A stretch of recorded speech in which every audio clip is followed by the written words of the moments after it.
தமிழகம் முழுவதும் மிக மோசமான விதத்தில் வரலாற்று அழிப்பு நடந்து கொண்டிருக்கிறது. நீங்கள் சாதிய பெயர்களை அழிக்கிறேன் அப்படின்னு சொல்லி மிகப்பெரிய தலைவர்களை, இந்த மண்ணினுடைய மைந்தர்களின் இது பெயர்களை தொடர்ந்து அழித்து கொண்டிருக்கிறார்கள். இன்றைக்கி கோயம்புத்தூரில் ஜிடி நாயுடு பாலம்னு பேர் வைக்கிறாங்க. சார் என்ன சார் நீங்கள் தான் சாதி பேரெல்லாம் ஒழிக்கணும்னு சொல்லி ஜிஓ போட்டீங்க, அடுத்த நாள் ஜிடி நாயுடு பாலன் பேர் வைக்கிறீங்கன்னு கேட்டால் அமைச்சர் என்ன சொல்கிறாரு? சார் ஜிடி நாயுடு பாலன் வைக்காமல் ஜிடி பாலனா வைக்க முடியும்னு கேட்குறாரு. ஜிடி நாயுடு குடும்பத்தை சேர்ந்தவர்கள் பள்ளிக்கூடம் நடத்துகிறாங்க, மெட்ரிகுலேஷன் ஸ்கூலு. அந்த ஸ்கூல் பேர் என்ன சார் கோயம்புத்தூரில்? G D matriculation school. G D Naidu matriculation school கிடையாது. நீங்கள் உளுந்தூர்பேட்டையில் கந்தசாமிபுரம்னு ஒரு பகுதி இருக்குது. கந்தசாமி படையாச்சார் என்பவர் தான் உளுந்தூர்பேட்டையினுடைய தந்தை.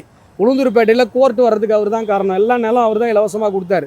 கோர்ட்டுக்கு, ஸ்கூலுக்கு, ஐடிஐக்கு எல்லா நிலம் அவர் தான் இலவசமாக கொடுத்தார். அவருடைய நினைவாக உளுந்தூர்பேட்டையில் கந்தசாமிபுரம்னு ஒரு பகுதி இருக்குது. அந்த கந்தசாமிபுரம் என்கிற பெயரை அழித்து விட்டு கருணாநிதி அவர்களுடைய பெயரை வச்சுருக்காங்க. தெருக்களுக்கு பெரியார்னு பேர் வச்சுருக்காங்க. கந்தசாமி படையாச்சார்புரம் கூட கிடையாது, கந்தசாமிபுரம் தான் இருக்குது. அதையும் அழிச்சிங்க. அப்போ உங்களுடைய நோக்கம் என்ன? இந்த தமிழ் மண்ணினுடைய சான்றோர்களது அடையாளங்கள் அழிக்கப்பட வேண்டும். இப்போ நீங்கள் ஜிடி நாயுடு அவர்களுக்கு சொல்லுகிற அதே தத்துவம் பசும்பொன் முத்துராமலிங்க தேவருக்கு பொருந்துமா பொருந்தாதா? அவர் பேர் முத்துராமலிங்கமா, முத்துராமலிங்க தேவரா? அப்போ ஜிடி நாயுடுக்கு நீங்கள் ஒரு லாஜிக் சொல்கிறீங்கன்னா அதே லாஜிக் பசும்பொன் முத்துராமலிங்க தேவருக்கு பொருந்தும் தானே?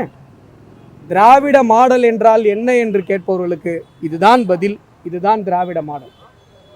அதுபோல் கோயம்புத்தூர் ஸ்மார்ட் சிட்டி திட்டத்திற்கு மத்திய அரசு 1000 கோடிக்கு நிதி ஒதுக்கி இருக்கிறது. அதை பற்றி இவங்க பேசலை. கோயம்புத்தூர் துறைமுகத்தில் 40,000 கோடி நிதி வந்ததுன்னு பெருமையாக பேசினாங்க. நிதி கொடுத்தது பாரத பிரதமர் நரேந்திர மோடி, அதை அவர்கள் பேசலை. அதே போல் மிக முக்கியமான இன்னொரு விஷயம், நேற்றைய தினம் 11ஆம் வகுப்பு தேர்வுகள் ரத்து செய்யப்பட்டிருக்கிறது. இது தமிழக மாணவர்களது கல்வி நிலையை மிகப்பெரிய அளவில் பாதிக்கும். இதற்கும் நான் இந்த நேரத்தில் கண்டனத்தை தெரிவித்துக் கொள்கிறேன். கேள்வி எதுவும் இல்லையா? 30ஆம் தேதி வருது, வாரம் 30ஆம் தேதி வரும். இல்லை இப்போ என்னென்னா, போன தடவை நான் வந்தேன், இப்போ காக்னிசன்ஸ் மேட் அவுட் ஆகலை. இப்போ காக்னிசன்ஸ் மேட் அவுட் ஆகிருக்கிறதுனால நீங்கள் அப்பியர் ஆகுங்க அப்படின்னு சொன்னாங்க. அவதூறு வழக்கில் ஒரு முறையாவது வழக்கு யார் மேலே தொடுக்கப்பட்டிருக்கிறதோ அவர்கள் அப்பியர் ஆகணும். அந்த முதத்தில் அப்பியர் ஆகிருக்கு. செய்திகளை உடனுக்குடன் தெரிந்து கொள்ள கீழ்கண்ட கேபிள் மற்றும் டிடிஹெச் நெட்வொர்க்குகளில் எம்நாடு செய்தி தொலைக்காட்சியை காணுங்கள். பாதகம் செய்பவரை கண்டால் நாம் பயம் கொள்ளலாகாது பாப்பா.